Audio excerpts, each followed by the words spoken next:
जिला सहकारी कर्मचारी संघ के द्वारा यह लिख कर दिया गया सहकारिता विभाग के अधिकारियों को कि हम आंदोलन को स्थगित कर रहे हैं। एक कर्मचारी नेता ने अपने निजी स्वार्थ पूर्ति के लिए अपने जेल जाने से बचने के लिए उन 750 कर्मचारियों को निजी स्वार्थ को ध्यान में रखकर उनके हितों की अनदेखी कर दिया।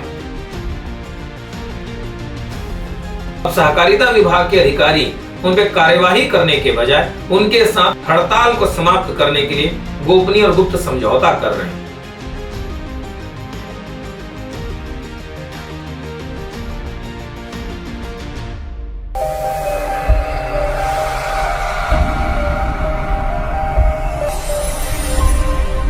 जिला सहकारी केंद्रीय बैंक रायपुर के 750 कर्मचारी बीते 28 अक्टूबर से अपने इंक्रीमेंट की मांग को लेकर हड़ताल पर थे। उनका यह कहना था कि बीते 5 सालों से उनको इंक्रीमेंट नहीं दिया जा रहा। इसकी लड़ाई वो कोर्ट में भी लड़ चुके थे। हाई कोर्ट के सिंगल और डीबी दोनों ने यह फैसला दिया था कि इनको इंक्रीमेंट साल 2021 से दिया जाए।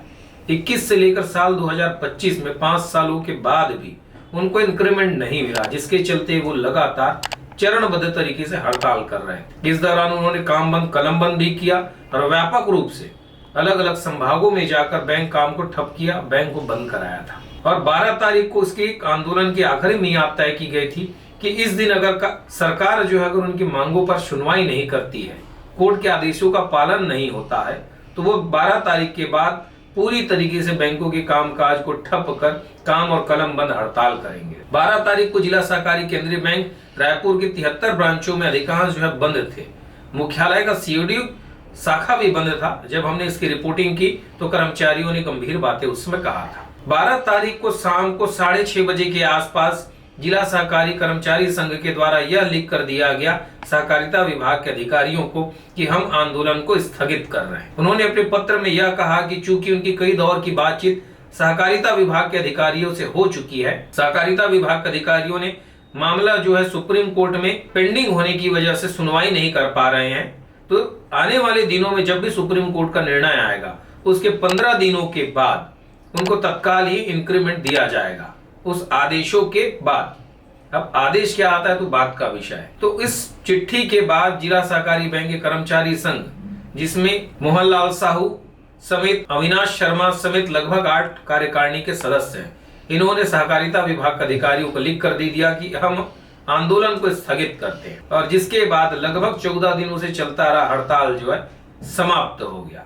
इस 14 दिनों के हड़ताल में कर्मचारियों को कुछ नहीं मिला, बल्कि उस उपभोक्ताओं को परेशानी हुई जो बैंक में अपना लेन देन करते हैं, सुरक्षा निधि के तौर पे बचत खाते में जमा करके रखा हुआ है। इस हड़ताल के दौरान वो अपने पैसे के लिए निकालने के लिए तरसते रहे। पहली बार ऐसा हुआ कि कर्मचारी संगठन यूनिट अनुशासन के साथ एकजुटता दिखाया था। तो उनको उम्मीदें थे कि उनकी मांगों पर सरकार जो है सुनवाई करेगी और उनको कोर्ट के आदेश का पालन करते हुए उनको लाभान्वित किया जाएगा। शासन से मिले आश्वासन के बाद कर्मचारी संगठन के नेताओं ने गोपनीय बैठक करके आंदोलन को स्थगित करने का निर्णय लिया और इस संबंध में बाकायदा पत्र भी जारी कर दिया। यह जो 14 दिनों से चला आ रहा हड़ताल जो है उस पत्र के बाद समाप्त हो गया और उन कर्मचारियों की उन उम्मीदों को भी पानी फिरता दिख रहा है, जिसको लेकर वो लगातार 14 दिनों से हड़ताल कर रहे थे। सरकार से, सहकारिता विभाग के अधिकारियों से सीधे टकराव की स्थिति थी। उन अधिकारी जो आंदोलनरत कर्मचारी थे और इस आंदोलन का नेतृत्व करने वाले अधिकारी और कर्मचारियों को भी शासन सहकारिता विभाग के द्वारा लगातार नोटिस जारी करने की स्थिति हो रही थी। अप्रत्यक्ष तौर पे चेतावनी भी दी जा रही थी, पर उसकी भी परवाह न कर वो सीधे वेतन वृद्धि की मांग पे अपने अडिग थे। पर 12 तारीख को कर्मचारी संगठन के द्वारा पत्र जारी करने के बाद उनकी उन उम्मीदों को, उन आशाओं को और इंक्रीमेंट मिलने की उन उम्मीदों पर पानी फिर गया है। अब जब सुप्रीम कोर्ट में सुनवाई होगी, सुप्रीम कोर्ट क्या आदेश पारित करता है, उसके बाद ही जाकर उनको वेतन वृद्धि मिलने की संभावना है। यह कब होगा यह बता पाना किसी भी के लिए स्पष्ट नहीं है। अब सबसे बड़ी बात यह होती है आखिर ऐसी स्थिति निर्मित क्यों हुई। दरअसल जब यह आंदोलन शुरू हुआ था तो उस समय सहकारिता विभाग के अधिकारियों ने उनको सीधे तौर पर समझाइश दिया था कि यह संभव नहीं है, क्योंकि शासन में बहुत ज्यादा आर्थिक भार पड़ेगा। हालांकि बैंक जो है 216 करोड़ के लगभग नेट प्रॉफिट में है, तो बैंक इस व्यय को वहन कर सकता था। फिर भी सहकारिता विभाग के अधिकारियों ने इंक्रीमेंट देने से मना किया और 6 तारीख को काम बंद कलम बंद होने के बाद 7 तारीख को माननीय उच्चतम न्यायालय दिल्ली में जाकर उन्होंने SLP दायर कर दिया जिसकी सुनवाई अभी नहीं हुई है। अब मामला कोर्ट के अधीन है। ये सारे दौर चल रहे थे, लेकिन उसके पीछे मैं आपको ले जाऊंगा आखिर इस आंदोलन की रणनीति कैसे बनी। आंदोलन को लेकर जब हाई कोर्ट बिलासपुर ने आदेश पारित किया था आज से 4 महीना पहले, तो तब जाकर 26 अक्टूबर को बैंकिंग कर्मचारी संघ के द्वारा मुख्यालय रायपुर में एक बैठक बुलाई गई थी रविवार को, जिसमें संगठन से जुड़े हुए लगभग 400 कर्मचारी शामिल हुए थे। कहते तो यह है कि इस आंदोलन को, इस कर्मचारी संगठन को एकजुट करने का काम युवराज दुबे, सिद्धांत और देवेंद्र पांडे जैसे लोगों ने किया था। मोहनलाल साहू भी आखिरी दौर में उसमें शामिल हुआ।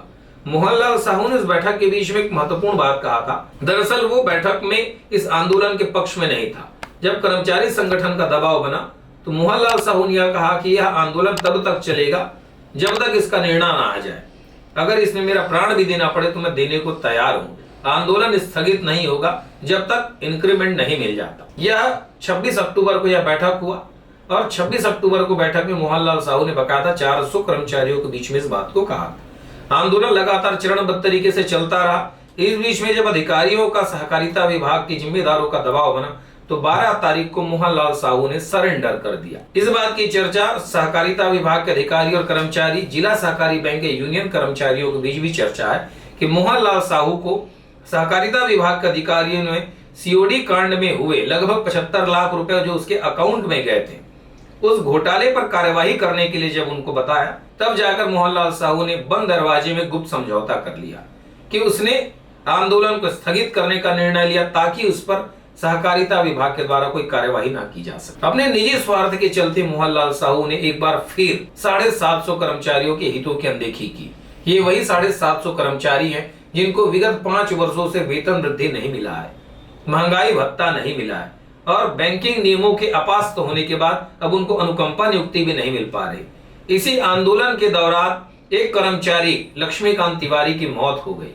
दूसरे जो कर्मचारी थे जिनका दुर्घटना हो गया वो एक निजी अस्पताल में भर्ती हैं। समझिए, एक कर्मचारी नेता ने अपने निजी स्वार्थ पूर्ति के लिए, अपने जेल जाने से बचने के लिए उन 750 कर्मचारियों को निजी स्वार्थ को ध्यान में रखकर उनके हितों की अनदेखी कर दिया। दूसरी सबसे प्रमुख बात निकली है सहकारिता विभाग के उन अधिकारियों ने। सहकारिता विभाग के अधिकारियों ने मोहनलाल साहू पर जांच में पुष्ट होने के बाद भी आज तक कार्यवाही नहीं की है।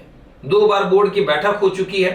पहली बैठक में उसको पेशी होनी थी पर वह छुट्टी लेकर गायब हो गया था। अब सहकारिता विभाग के अधिकारी उन पर कार्यवाही करने के बजाय उनके साथ हड़ताल को समाप्त करने के लिए गोपनीय और गुप्त समझौता कर रहे हैं, या यह कहें कि घोटाला और भ्रष्टाचार में शामिल एक कर्मचारी को सहकारिता विभाग के जिम्मेदार अधिकारी प्रश्रय दे रहे हैं, संरक्षण दे रहे हैं। चाहते तो अधिकारी कार्यवाही करके मोहनलाल साहू को जेल भेज सकते थे, बर्खास्त कर सकते थे, पर सहकारिता विभाग के अधिकारियों ने आज दिनांक तक ऐसा नहीं किया और आंदोलन को समाप्त करने के लिए जो सीओडी कांड में घोटाला हुआ था उसको अधिकारियों ने टूल किट बनाकर उपयोग किया। इस बात से डरे सहमे मोहनलाल साहू ने आंदोलन को स्थगित कर दिया और आनंद फानन में 6 बजे जाकर सहकारिता विभाग के संयुक्त पंजीयक रायपुर को उसने पत्र दे दिया कि अब हम आंदोलन को समाप्त कर रहे हैं। इस समाप्ति आंदोलन के बाद इन कर्मचारी संगठन में रोष है, आक्रोश फैला हुआ है। कर्मचारी संगठन के जो कर्मचारी हैं उन लोगों ने मोहनलाल साहू के खिलाफ अविश्वास प्रस्ताव पारित किया है। धमतरी नोडल के कर्मचारियों ने अविश्वास प्रस्ताव पारित करते हुए जिला सहकारी बैंक के सीईओ और अधिकारियों को बकायदा सूचना भी दे दिया है। कुछ एक कर्मचारियों ने संगठन से स्वयं को अलग कर लिया है और पत्र में यह लिख दिया है कि अब हमको किसी भी प्रकार के चंदा की कटौती, हमारे शुल्क की कटौती हमारे तनख्वाह से ना की जाए। हम संगठन से स्वयं को अलग करते हैं। हमारा जो निर्णय है संगठन के साथ मिला जुला नहीं होगा या संगठन के निर्णय से हम सहमत नहीं होंगे। यह इसलिए हुआ है क्योंकि एक कर्मचारी संगठन के नेता ने, जिसको 750 कर्मचारियों ने अपने हितों की रक्षा के लिए चुना था, उसने सौदेबाजी कर दिया अपने हितों की रक्षा के लिए, जिसके बाद से अब मोहनलाल साहू को हटाने की भी मांग हो रही है। कर्मचारी अंदर ही अंदर इस बात को लेकर आक्रोशित हैं कि मोहनलाल साहू के चलते 5 सालों से जो इंक्रीमेंट उनको नहीं मिला था वह एक बार फिर एक लंबे समय के लिए